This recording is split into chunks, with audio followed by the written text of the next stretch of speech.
good, y'all? Crosswalk episode 30. Man, it's crazy that we've done this many of them. For Um, real. I mean, it just kind of floated on by.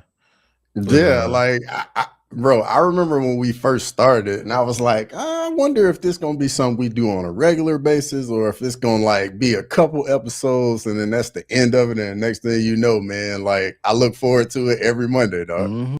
for real, for real. I mean, we be talking about it on Saturday, on Sunday, everything. Mm-hmm. Yep. So since this is episode 30, we should have been doing this the whole time. But since this is episode 30, give me when you hear the word or hear the number 30, what player of any sport pops into your head?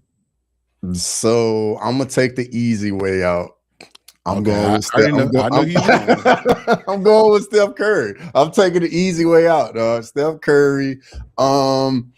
And I think the biggest thing for me with Steph Curry, man, he really just changed the game. Like the story of basketball and the story of the NBA has to be told and has to include Steph Curry because he completely changed the game. Same amount of titles as LeBron in the same time period, played in the same era as LeBron. So for me, it's definitely Steph Curry. Yeah. That's a good pick. That's an easy one. Mm-hmm. I'm actually gonna go Terrell Davis, Okay. Denver Broncos Hall of Famer. They don't win no Super Bowls without him. They don't. They Mm-hmm. don't. And do I think that if he's a Hall of Famer, I think Fred Taylor should be a Hall of Famer. But despite that, I mean, what a 2,000-yard season. I mean, just amazing player. So like, yeah, that's the outside of Steph Curry, that's the number or the person that pops Yeah. into my head. Bro, Sure. I remember Terrell Davis back in the day, man, making like the soldier salute, like the thing back in Denver back in the day. And you know, I gotta show him love, you know, a fellow ball brother, man. I gotta show him some love. So big shout out to Terrell Davis, man. Yeah, he got that creative player that you ain't done nothing to. Yeah, that's the one. Yep. I see you, Kelvin and Jackson. I feel you on that as a fellow Jackson. And the Steelers did get it done in a crazy game. That was a really crazy ending, dude. Crazy ending. That game was amazing. And what up, Daniel? Appreciate you popping up in here. So before we jump into any NFL, man, well, let's go ahead and get the tough stuff out the way. Let's talk about college football. The quarterfinals. A lot of games that weren't necessarily close. But one particular one that probably hurt a little bit. Or maybe it didn't. Maybe it didn't. Maybe you were like, I expected it. But like what did you think? Well, kind of take me through your whole mindset going into the game, during the game, after the game. Okay, so going into the game, I was kind of like, hey, if we like the last probably 5-6 weeks of the season, we didn't really know which Alabama team we were going to get. One week they would look like they are for real. The next week, there's no offense. There's nothing going on. A lot of mistakes, a lot of penalties, and just some ugly football. Yeah. Indiana's just been steady all year, consistent. They do a little bit of everything. They beat you in a number of different ways. And I knew it was going to take the A game from Bama. Yeah. And Indiana just came out. And I mean, early on, Bama was definitely breaking tendencies a little bit, doing a lot of cover zero blitzes, throwing a lot of pressure at Indiana. But Indiana's just got a veteran team. It's an older team, a lot of transfers, a lot of seniors, a lot of experience. And you just could see it. They made a few adjustments. And then next thing you know, they just went to business as usual. Got it done, and respect Indiana, and they play a good brand of football just to enjoy, man. Like, I didn't like the result, but just watching it, I was like, man, this is a good brand of football right here. Yeah, man. I mean, they're a complete team. Like, it's not overly weighted. I mean, obviously they have a star quarterback, but it's not overly on him. It's spread out amongst the team, and I mean, and you've been saying Kirk Cignetti's name since the beginning of the season as a top tier coach. And I mean, he's showing it every step of the way. So now that, obviously they're about to run into the team that I said was going to be there, Oregon. Like, do you think that they just run straight through them too? I don't think they run through Oregon because, I mean, this is a rematch to that regular season matchup where Indiana went to Eugene and got a 10-point win on the road. So I think that's a massive feather in the cap of Indiana. But as we saw in the SEC championship game, Bama went into Athens, beat Georgia, and then Georgia just splattered Alabama in the SEC championship. So it's tough to beat the same team twice in a season. And these two coaches are familiar with each other. They both are former Alabama assistants. You can see in the interviews, like, there's a lot of respect between the coaches. They know both teams will be very prepared, very ready to go. And I think we're going to get a phenomenal game between these two. I'm really looking forward to it for sure. Yeah. Yeah, that's kind of my thoughts too, man, Dean. Like, I think that Indiana can go all the way. I mean, they're right there. And honestly, do you think that whoever wins this game is the odds-on favorite to win it all? So I really think it's going to come down to the matchups. So if Indiana wins, I think Indiana will be favored over Miami or Ole Miss. But if Oregon wins, and let's say they get matched up against, I don't know, Miami, I think Miami might be favored over Oregon just with how they've looked in the playoffs. Like, to me, I think Miami's the hottest team right now.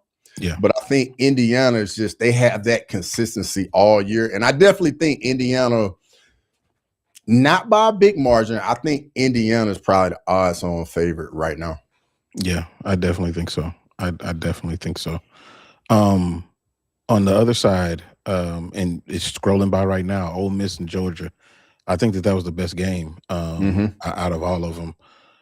And Trinidad Chambly, man, like, dude, I mean, hopefully he gets another year of eligibility, but I mean, that dude there, like, he is a gamer for sure.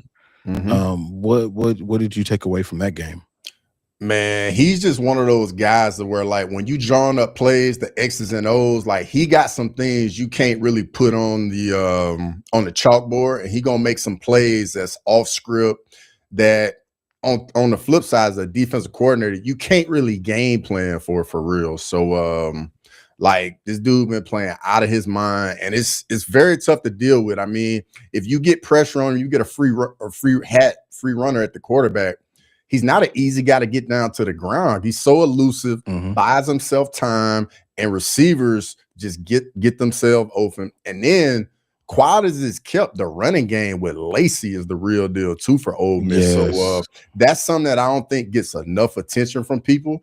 And Ole Miss is definitely an exciting team to watch. And Grimy, don't do that. Don't do that, Grimy. Grimy, man, I knew you was coming. I knew you was on your way. Grimy, I'm gonna have to put you in timeout, dog. Yeah, man. Yeah, definitely shout out Big Dog Chico for sure. Definitely shout out to Chico.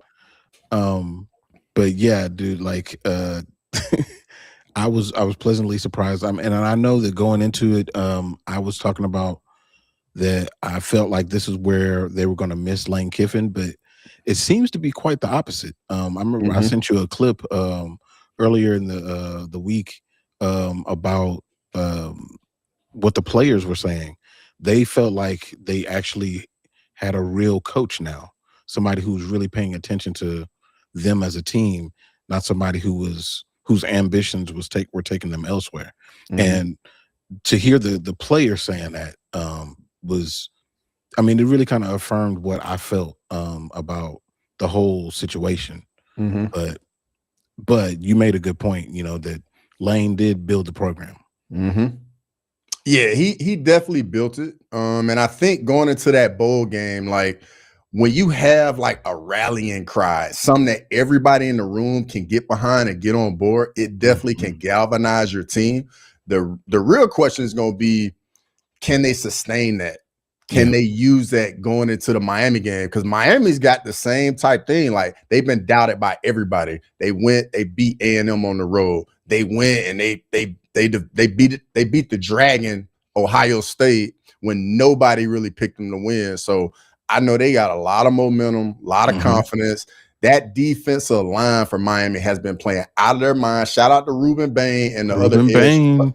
and the other edge player they have. And I will say this also too about Miami: the linebackers and the safeties will thump you. And it's beautiful to watch, man. They are so physical, and they set the tone early in the game and let everybody know, like, this the type of game it's gonna be. If you want to come across the middle, you're gonna have to pay the price. Yeah, man. I mean, that's the defense that I kind of expected them to play earlier in the year, and I'm glad that they're coming around to it at the right time.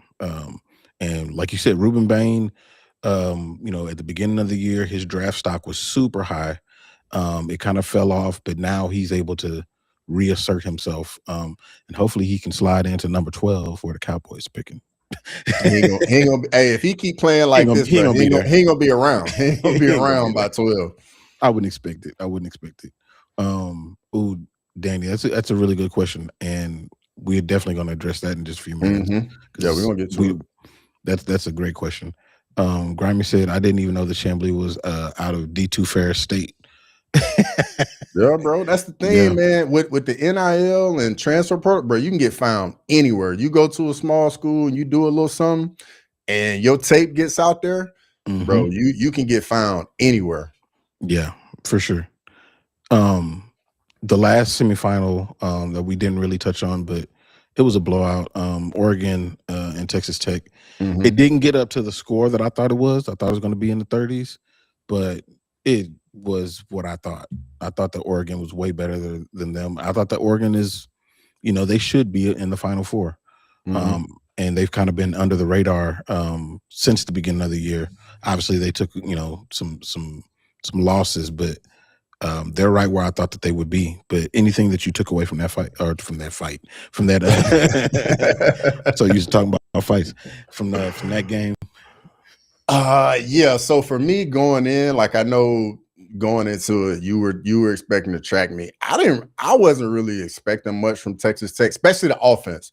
I knew the front seven and the defense could be a bit disruptive and make it kind of a ugly game, but it just never felt in doubt at any point that Texas Tech was going to be able to put any points on the board. It just felt like they could not do anything offensively at all. So I think Oregon played their like B- game and still won comfortably.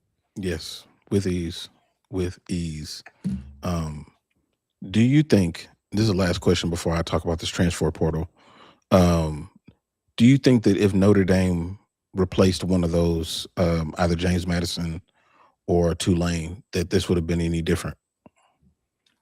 Well, I will say this: whoever they played would have made for a better game. Yeah, that I would say. But the way it's set up is the way it's set up. It's gonna look very different next year with Notre Dame getting left out and all the weight they carry, all the money they have. There will be some changes that are made, and they're probably going to expand the playoff even more to get some more teams in, honestly. Yeah, I think so. So on the transfer portal, so I was reading this earlier that the transfer portal has 4,000 people in it, 4,000 students, which that averages out to 29 students per team, which is absolutely insane. So do you think that this whole process is broken, or is this just the way that things should be? It's definitely broken. Now I'm all for, players being able to transfer. I got no issue with that. Got no problem with them making money. But we got to look on the flip side of it and what's going to end up happening. Yeah, these top quarterbacks are going to get their bag. The top players going to get their money, and a lot of kids are going to get money. But on the flip side, it's going to be a lot of kids left holding the bag. Like, what's going on? Like, where's mine? Like, with no home to go to, and it's kind of be like, where do I go? What do I do? And to me, it kind of reminds me of when the NBA allowed like high school to the NBA, and you had these kids that would declare for the draft, would go undrafted, and now it's kind of like, what are you going to do now? You got to go overseas. What are you going to do?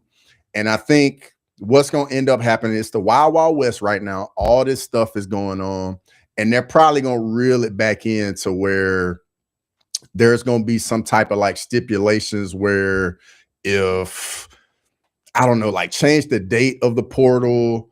Because I mean, I know, matter of fact, I think I sent this to you like about a week ago, but Oklahoma State and Iowa State, I think they only have like 20 people on their top scholarship players on their entire roster right now. So how are they going to like get a team together if all these guys leave, go in the portal? And it's just, I don't know. It's just crazy right now. Bro, I already know who's going to Oklahoma State. And oh yeah, your boy. It's the QB, majority, right? the QB and the number one receiver from North Texas. Oh, they gonna get some people. They got the head coach, the quarterback, and the top receiver. I mean, that's what's gonna happen. We just gonna get the lower teams are just gonna get fleeced for their talent. That's just what's gonna happen. But so check out this clip I saw. Hopefully, there's been a lot of talk lately about James Nagy, a 6'11", 24-year-old player from Nigeria who's been through the NBA draft process. He was drafted number 31 in that draft in the second round, but never played in an NBA game, never signed an NBA contract. He's played in some NBA Summer League games, but he's been playing overseas in Spain, and he just enrolled at Baylor as a mid-season transfer. He's never been enrolled in college as a full-time student before.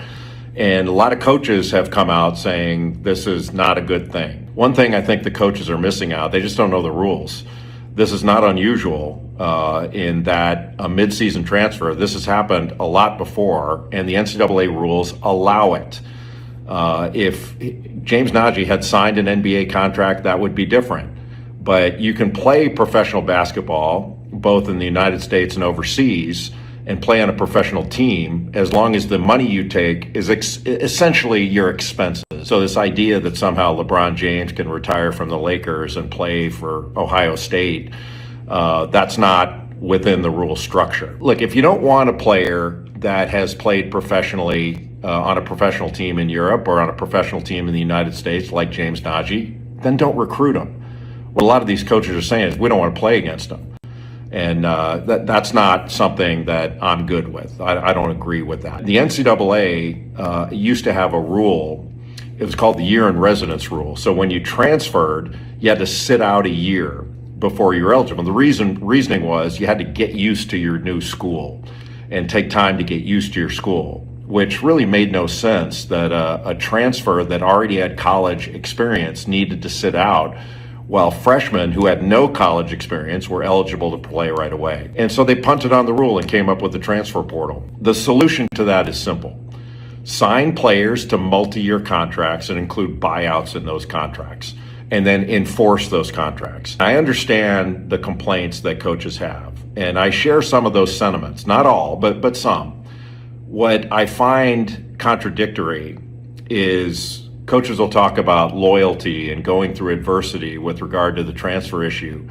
But largely the coaches and the ADs and administrators and presidents remain silent when football coaches, to give an example, will leave their team as it's going to the college football playoff and go to another member institution, taking their staffs with them. Nobody's talking about loyalty there. Again, this is a multi-billion-dollar entertainment industry, and it needs to be run as such. And if we're worried about doomsday, the ratings are going up, not going down. Generally, the fans don't care about these issues. They care about their teams, their games, and the competition. Yeah, so shout out to Jay Billis, by the way. Shout out to Jay Billis, by the way.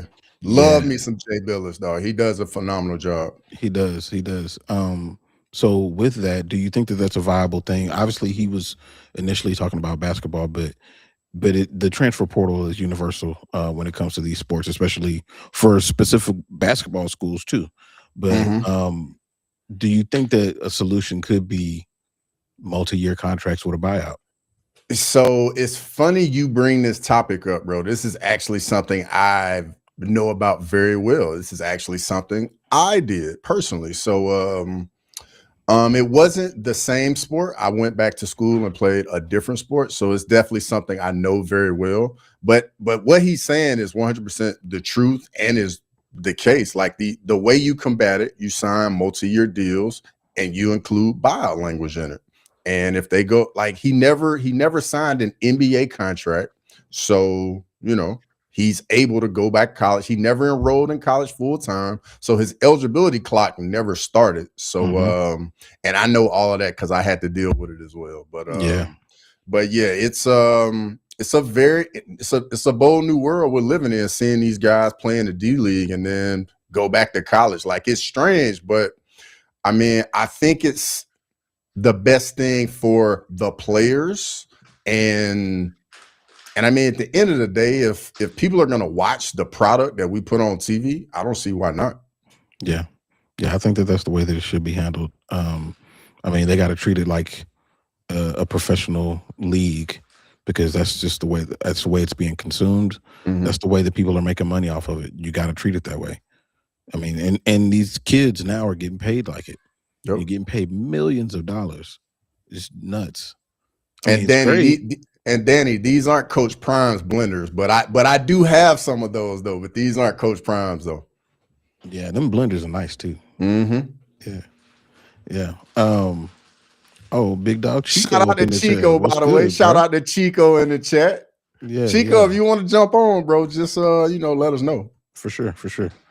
All right, so let's jump into some NFL. So we got Black Monday is today, and a variety of people got fired. My favorite firing was Kevin Stefanski, but the Cardinals also fired Jonathan Gannon, and Atlanta fired Raheem Morris. Pete Carroll got fired as well. This thing says out in Seattle. It's crazy. Anyway, so out of those firings, who do you think is going to get a job? I think Raheem Morris is definitely going to get a job, and I also think Stefanski will get a job. But not a head coach. I think he'll go back to being a coordinator. But Raheem Morris, I definitely think he'll get another job. I mean, he's got a bunch of head coaching experience. Didn't even have a really bad year. Kind of, Penix got hurt. They still had Kirk Cousins. And Kirk Cousins just, he's just not that guy worth all that money they gave him that deal for. Pete Carroll with the Raiders, like it just wasn't a fit, and they just weren't able to have any type of success there.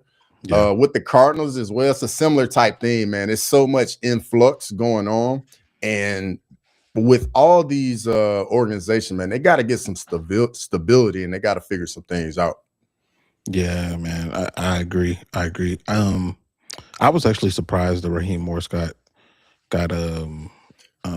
let go, considering the fact that they were on a 4th game winning streak. They kind of turned things around. They kind of used that as a springboard into next season. They'd had to figure out their quarterback situation as far as like, are we still going to go with Penix? Because when we were with Penix, we were losing. So, and then of course Kyle Pitts is a free agent, so that's a big situation too. But they were headed the right direction. I also was surprised about the Cardinals letting go of Jonathan Gannon. Now, obviously, their record was terrible, but they lost their starting quarterback very early in the season. They had to scramble to get things together. I think Jacoby Brissett did, a really good job as a backup, but he's a backup for a reason. So, I thought that was maybe a little bit premature, but if I were a free agent coach, I think I would want to go to the Cardinals. I think that would be the place that I would want to go, because they have a very high draft pick, and they could use Kyler Murray as a nice little trade chip. Maybe the Raiders want to use him as a bridge quarterback after they pick Fernando Mendoza number 1, and there, and you can get a couple of draft picks or something like that. But like, I think that's a nice destination to go to. They have a lot of things going for them, with very few things holding them back. Whereas you got, somewhere like Cleveland, bruh, they got all kinds of issues, which we can kind of pivot back to the question that was asked about Shedeur Sanders. Let me see. Let me pull it up here. Yep, there it goes. What do you think about the Browns and Shedeur situation? Stay or go? I definitely think they should keep Shador. They should build around him because I mean the thing about the Browns, they have so many issues elsewhere that even if they bring in another young quarterback, they're gonna be in the same exact spot they're in now. Yep. So I think they should bring in some O-line help.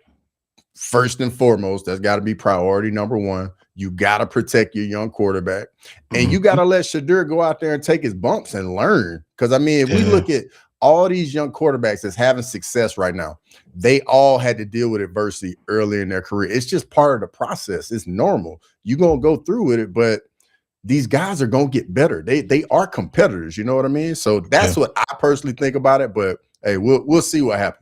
Oh, and then on top of it, I don't know if you saw it, but there was a video of Raheem Morris right after he gave the press conference at the game yesterday.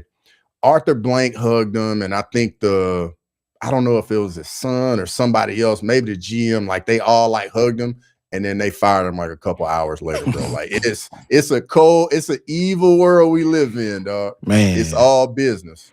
Man, I need to get a J. Cole clip up in here. It's him saying "cold world" because that's what it is. That's nasty work, man. Man, I'd be mad, but man, I think when it comes to Cleveland, I agree that Shador, he should enter next year as a starter. I don't think that they should draft a quarterback. They got the number 6 pick. Any viable quarterback, even if Dante Moore comes out of Oregon with Fernando Mendoza, I think that they're going to be picked very, very, very high, 1, 2, probably. At number 6, you just pick the best available, honestly, because they have a lot of holes. You let David Njoku go because you got Harold Fanning Jr. And you roll with that, man. You got a really good, I mean, obviously, you got the best football player on the earth in Myles Garrett. So you can build more around that with your defense, which is not a bad defense. And then just figure out the pieces for your offense. I mean, they got things to do. Obviously, they got Deshaun. I saw you put that grimy in. That's an albatross. They need to figure out a way to get out of that situation. But trading or getting rid of Shador and bringing in somebody else is not going to fix the Deshaun Watson situation. Nope. So I say you roll what you got. And then on top of it, like let's say you roll with Shador next year, the quarterbacks coming out next year are going to be way better than the quarterbacks coming out this year because Arch Manning took another step this year. He's going back, so he'll be in the draft next year. Ty Simpson, we don't know if he's going back or if he's coming out this year. Because really, this year for me, I think Mendoza's the only guy that is like the franchise like builder, like you can really build around for real. I agree. So let me get back to this. Oh, out of all of those openings, those job openings, which one would you take if you were a coach? I would probably go with the Falcons just because you already got a proven monster at running back that is going to make life so much easier for your quarterback. You got a young quarterback, you got a backup that maybe you can move, you can do something with. Because I mean, me personally with the Cardinals, I mean that franchise has just been so bad for so long, and I think they really only had success for like a brief moment in time. So I would personally go with the Falcons. Yeah, it's not a bad pick. I mean, they do have some studs on that team, starting with Bijan Robinson, who I think he had over 2,000 yards from scrimmage this year. Like amazing. He's an amazing player. Before I move on, do you think that Bijan Robinson's a better player than Saquon Barkley? Man, why are you gonna put me on the spot like that, bro? I'm not ready to say that yet, but I will say this though, man. Bijan Robinson has come in the league and like made a name for himself. Yeah. The thing with on the flip side, like he's gotta put some more time in and get a bit more years under his belt before I'd be ready to say he's the guy at that position. Yeah. I think he is. I think he better right now. I mean, Yeah, and but it's you are a Texas splitting guy. hairs. You are a Texas guy. That's You are a true. Texas guy. That's true. But I think it's splitting hairs. I don't think that even though this is a down year for Saquon, I don't think it's his fault at all. I think this is totally elsewhere. You know, his line was not complete for the vast majority of the year. And obviously they got a new play caller as well. So I don't think that this was his fault. I think that he's every bit as good as he was last year. I just Bijan is better now. I'm a worm. Boy, we getting some stuff in this chat, boy. Bro, I have no idea. When I saw, I was like, "What is going on?" Hey, remember last year somebody came out, or last week somebody came out the closet. Came out and said they were gay. I was like, man, congratulations. Oh, okay, we got one. Akimoto, an MMA fighter from Japan. Respect, brother. Keep doing it. For sure, for sure. Let us know where we can see you fight. Definitely follow us on social media, man. We'll definitely reach out to you, check out your stuff, see what you're doing. Yeah, don't be out there getting knocked out now. All right, let's look at these NFL playoffs. All right, so we got the Chargers going to the Patriots, Bills going to the Jags, Texans going to the Steelers, who snuck by and got into the playoffs. The Packers going to the Bears, 49ers to the Eagles, Rams to the Panthers, and of course the Broncos and the Seahawks both have byes. So out of all of these games, which one kind of jumps off the page to you? I mean, the NFL's oldest rivalry, the Packers Bears. How could it not be the Packers Bears, bro? Like the energy in the building is going to be crazy. Like there is no love lost at all between Green Bay or Chicago.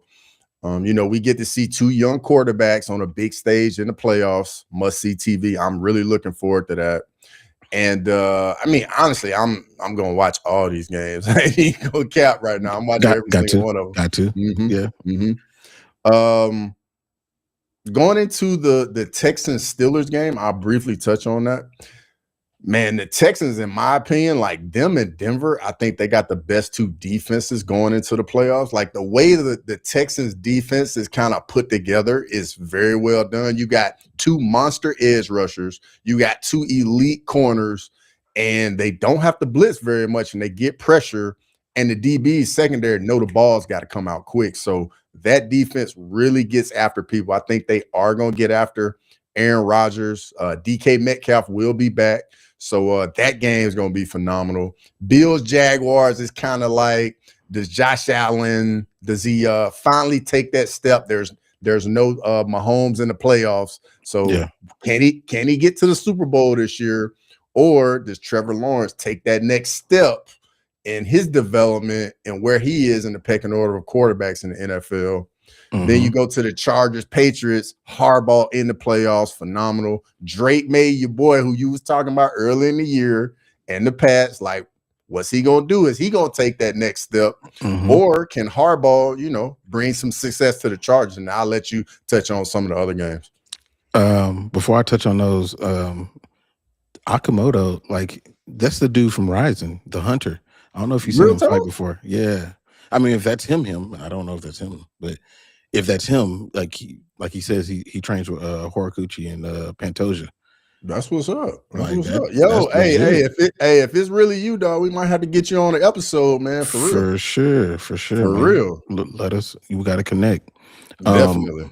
But all right, so 49ers, Eagles. I mean, who are the Eagles at this point? Their identity is all over the place.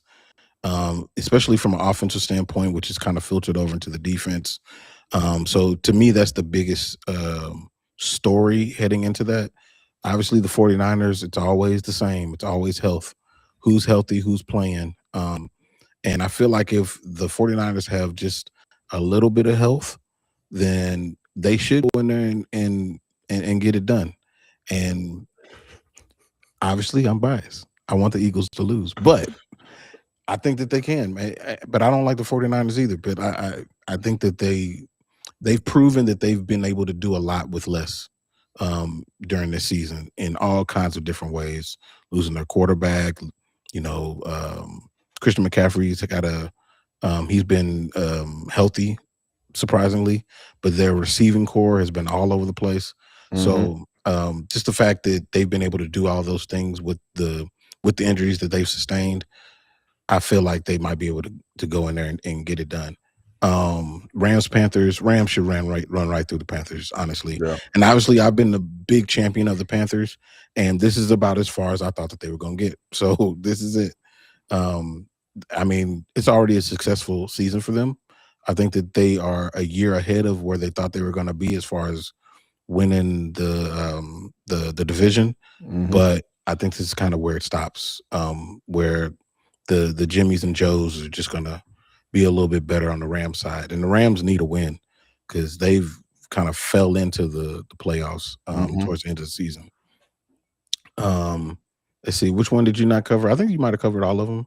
Yeah, I think I was just yapping about 4 different games. That's my bad right there, bro. Oh no, you good. You good. You good. And then also obviously y'all know the Broncos and the Seahawks will get a bye. Man, these are kind of the most lackluster bye people Real or talk. teams that got a bye. Real talk. I mean, there's just no dominance. I think the Seahawks, man, the story of the Seahawks is just a massive turnaround by McDonald, man. Like he came in there and that defense is flying around. They're playing elite defense. But honestly, both teams playing elite defense. And in the playoffs, man, it's all about playing defense, running the football, and defense wins championships. Yeah, that's true. Oh, dang. I didn't mean to talk bad about your team. I didn't really talk bad about them. I mean, I didn't say nothing bad. Matter of fact, I said they was going to win. So, it wasn't bad. Yeah, but he's a Cowboys fan, man. Of course he ain't going to like the Niners or the Eagles. Yeah. I mean, I had to live through, obviously, during the 80s, I was independent of teams, so I just liked players. So I loved Jerry Rice and Joe Montana. They were 2 of my favorite players. John Taylor, Roger Craig, all of those dudes. But how much did you hate it? How much did you hate it when Deion went to the Niners? When the Cowboys and the Niners had that right? I know you hated it, dog. I hated it. That Deion is my favorite NFL player of all time. So it was when he went to the Niners, I was like, I can't really root for you right now. Yep. But he fixed it, the year after that. Yeah, then he came over to the Cowboys. It was all good then at that point. Yeah, him and Charles Haley, come on through, man. Come to a winner. You know what I'm saying? So that's what he did. And the rest is history. So but I mean, when if it's 49ers versus Eagles, I'm gonna pick 49ers every day. Of course. There's nothing about the Eagles I'm gonna root for. Let's see. Oh, so with everything set up the way that it is, we got these teams, the Broncos and the Seahawks with these bye weeks. Who do you favor as the Super Bowl matchup? Now that you see how things are going to match up, who's playing who? Well, the thing about the NFL too is after the games they reseeded, so that determines who plays who. And when it comes to football, it's all about the matchups, how teams match up against one another. But I think Matthew Stafford is going to be tough to deal with in the playoffs. I think he's going to show up. Yeah. I don't know if I trust Sam Darnold in the playoffs. I think at some point he's going to have a game or two where he is just not doing much for the Seahawks. So I'm going to lean with the Rams in the NFC. And then the AFC, I think this might be the time Josh Allen, man, can get over the hump and get to the Super Bowl, man. There's no Patrick Mahomes in the playoffs, man, waiting on him. So I think this might be the time Josh Allen can get through and get to the Super Bowl. Dude, it's no Patrick Mahomes. There's no Lamar Jackson. There's no Joe Burrow. The excuses are all gone. So I'm gonna say that the Bills get it done and they get to the Super Bowl. And I also think that they're going to be playing the Rams. I think the Rams fell apart at the right time. I think that now they have.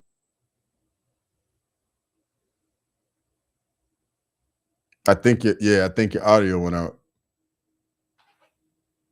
Nah, I'm not hearing you. Did you hit the mute button by accident?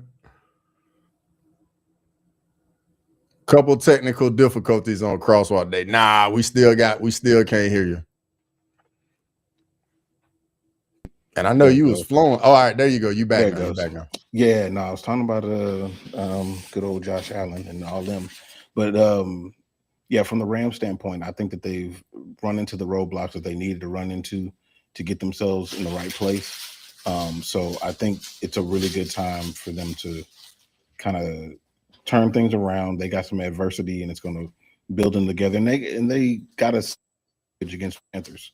They should run right through them, in theory, but we'll see. We'll see how it goes. But I favor the Panthers, or not the Panthers, but the Rams versus the Bills in the Super Bowl. But it could go any kinds of ways. Yeah, it's gonna be a good playoff because I mean, there's no like just dominant teams where you think everybody just walking through everybody. Like anybody could get to the Super Bowl this year. So, okay, Matthew, I was talking about you earlier too, just the other day, and about something that I'm about to talk about. But let me put this foolishness you put up here. Dion with the Skins is the best version of Dion. That was not the best version of Dion. That was 9-toe. That was 9-toe Dion. Yeah. No, man, that ain't the best version. I think that's a good question though. Best version of Dion. Honestly, I think it's the 49ers version. Same. I was thinking the same thing, bro. It was completely shut down when he was at the Niners, bro. Like you had no chance throwing over there on him at all. At all. Yeah, I think that's peak. And if you needed to put him on, punt return, put him on offense, whatever, he could do it all. And he can still do that at Dallas, but I feel like he was kind of like LeBron, where he was going to pick his spots. Yep. A little bit more, but yeah. Yeah, and then on top of it, man, when he was with the Cowboys, that's when he was having the turf toe issues with the Cowboys. I remember that. Yep. And by the time he got to Washington, that's when he was 9-toe because that turf toe was done. Yep. Oh, he was at Candlestick. That's what's up. Yeah, that's dope. That's dope. What's going on, Lane? What's going on, Lane? Good to see you as always. Happy New Year to you. Right on time.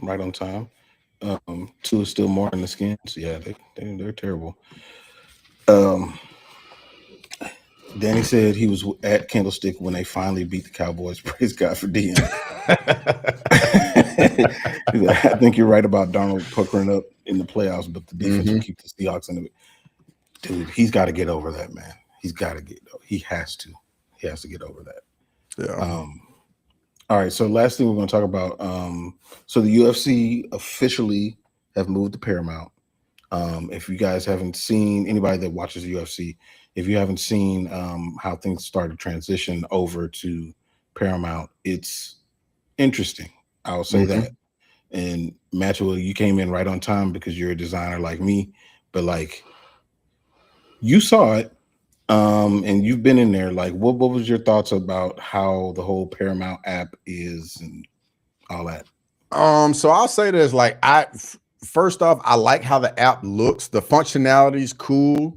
I think it's very, very similar to how the ESPN app was. And I understand why, like the UFC still has Fight Pass, so they still don't want to give everything to Paramount, so that way they can get a little bit more money as well. But I would say for starting out, I like the app, and going forward, man, like hopefully they can do a little bit better job of working with the UFC than ESPN was and giving us, more of the stuff we want. Yeah, and that's kind of where it kind of fell apart for me a little bit. In the sense of the Paramount deal was announced, maybe a couple of months ago, which is plenty of time for them to figure out how things should show on the app. They are not building a new app; they just fitting it in on an existing app, and the way that they put things in just didn't like it. and it's from a standpoint of how we as people who consume the UFC look for fights. So I'll give you an example. If we're looking for a fight or looking to do some research on a fighter and seeing like, oh, I don't remember how the last 3 fights went. We go into the app, we're not going to be able to find them 3 fights because they don't even have prelims fights on Paramount at all. No prelims. And so and just to interject real quick, I'll be real brief. I'm curious to see, because I know with ESPN, like when we would have the fight nights, it wouldn't be on ESPN for like 6 months. So hopefully Paramount don't have that issue as well, because I could not stand that. Hopefully we don't have that same type thing with Paramount. And that's my thing, is that's my problem, is if you're going to split it up into 2 places, announce that. Like say like this is what we're going to do for these, this is what we're going to do for the other stuff. But like now we got to do this, hunting for, like for instance, they had Joshua Van on there, right? They have a little section for the champions. And you click on Joshua Van's thing and it shows 3 fights. Yeah. Now he's had more than 3 fights in the UFC. Yep. Where the rest of the fights at? Well, you got to go all the way over to Fight Pass. I hope you got that subscription, because now you can go and find the rest of his fights. So like it's like what are we doing? Like just let us know what we're doing. We're not gonna be mad, just let us know. And that's my problem, is you gotta let us know.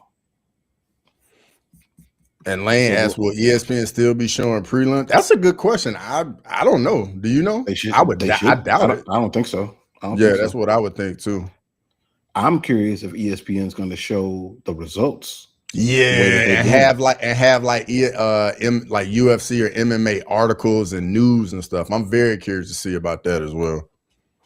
I mean, I haven't seen them be salty necessarily, but they start taking stuff down real quick. Real quick. So I don't know. I'm not sure how they're going to do it. And maybe that was part of the agreement. Like, hey, on this day, start taking stuff down or whatever. But yeah, I mean, it's not as bad as when the UFC went to Fox.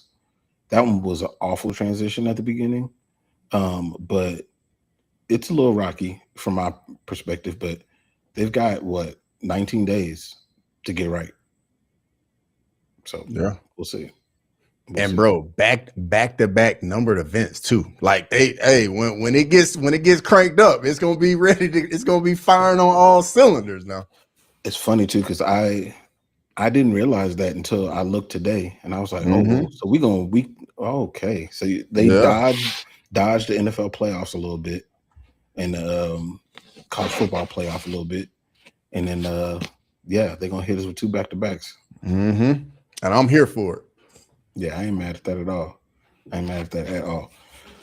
Cool. So anything you got coming out on the channel? Are you gonna do some live streams for any of these games? So yeah, I'm probably gonna do a watch along for the game on Friday, not the game on Thursday. So definitely, if you're gonna be watching the college football playoffs, come on over to Crossover MMA with me. I'm gonna be doing a live stream for the game on Friday. I'm just gonna be kicking it, enjoying the game, telling you what I see, what like the ways you deal with different things that like a defense or offense may be doing. But if you want to come through, hang out, kick it, you're more than welcome. And definitely, once the UFC gets cranked up on the 24th, we definitely gonna be having the watch alongs for the main cards, for especially numbered events, probably even some fight nights. So definitely be on the lookout for that. And then I'm actually debating on doing like some members streams here pretty soon, just to give the members some more content. Yeah. What up, Westy? Westy, good to see you. Let's see. Maxwell said Paramount's website seems to operate a little different from the mobile app. I can see the prelims from past numbered events on the app. I can't pull it up on the website though. See what I'm saying? Yeah, I mean, hey, there's gonna be some bumps. There's gonna be some bumps along the way. They got to get it right now. Get it right. But I would tell you this though, I've been doing my part though of like putting people on like, hey, you got Paramount Plus? Yeah, you need that to be watching some UFC. Like, hey, I've been out here doing my part, Dana. I'm just letting you know right now. I've been doing my part. Hey man, I mean, I signed up for the year. I paid the year, so you know, I'm in. I'm in. I was already watching Landman anyway, so yeah, I'm in. But Good I ain't, series too. Good it's a great series, yo. series. Hey, I'm still Tulsa gonna, still King. gonna That's put another on. one too. Tulsa King's Tulsa another King one. was sneaky good, bro. That was a Mm-hmm. sneaky good one. I thought that one was gonna be good, but yeah, that one was sneaky good. Oh, you know what? Before we get out of here, let me ask you one um outside of sports question. And this is interesting. And actually this came up because Sterling the other day. How much do you actually talk on the phone? Not much. I'm gonna be honest, bro. Like I will, me personally, I prefer to FaceTime than talk on the phone. Interesting. Yeah, because if I'm gonna talk, like I want to like see you, so like there ain't no confusion, none of that. And shout out to Lane. I heard about Mobland too. I actually heard about that this weekend. I definitely need to check that out. But what about you though? Nah, bro, I don't talk on the phone at all. Like, so I mean, it's rare. So like it's almost gotta be organized. Like you gotta be like, I'm gonna call you at such and such a time.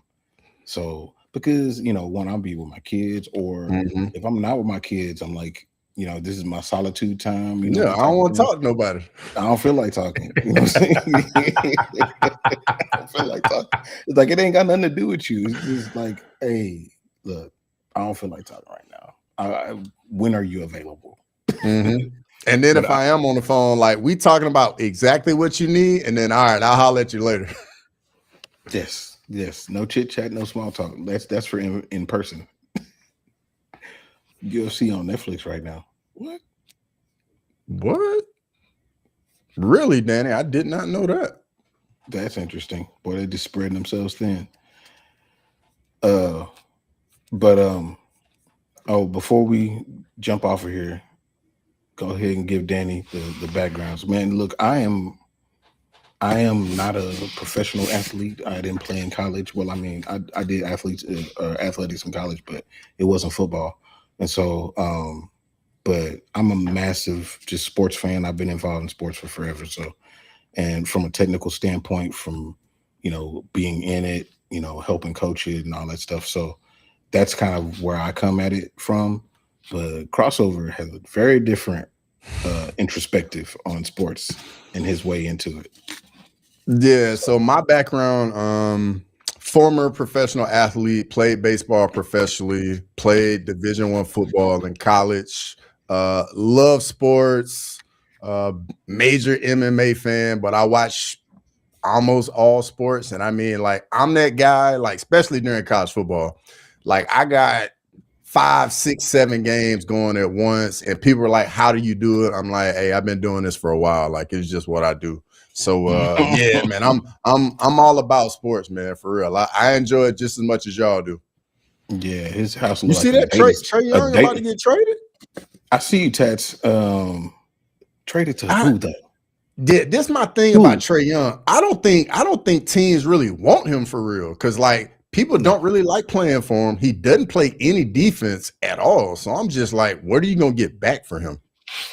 I mean, it's to me like a team would get him at a different price point. Like if you put him in somewhere like Orlando, who has, you know, they struggle with their point guard play, then I think it would work, but not for that amount, not for 40 some odd million. Yeah, that's not gonna work. Yeah, I think he would have to go somewhere where you got a veteran presence at head coach that can really get him in line and have him playing basketball the right way. I'm curious where he's gonna go.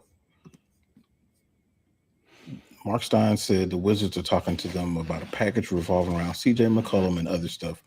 If that's the case, that's dumb. That's dumb. Don't trade him for CJ. And CJ's been hooping, but for what? CJ don't play on defense neither. Yeah. Why would you do that? Those braids are real. Yeah. Oh, wow. They coming for you today, dog. It's Danny, man.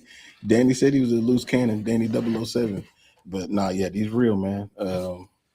This is year 20, actually. Year 20. That's wild. That's wild, bro. That is wild.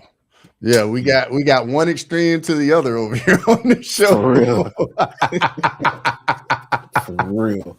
Oh, speaking of basketball, before we jump off of here, next week I'll show everybody the record draft that we did. Me, Cross, and Chico. I haven't updated it since a little bit earlier in the year, and I mean you were running away with it because yeah, because I got a couple good teams, yeah. But we'll see how it is now because it's gonna be it's got a lot of injuries going on, so we'll see. We'll see. I'll update that. But other than that, man, we appreciate y'all jumping on here. Make sure y'all go and sub to Making the Walk, to Crossover MMA, and the Big Dog Chico. If you haven't done so already. But yeah, until next time. Peace.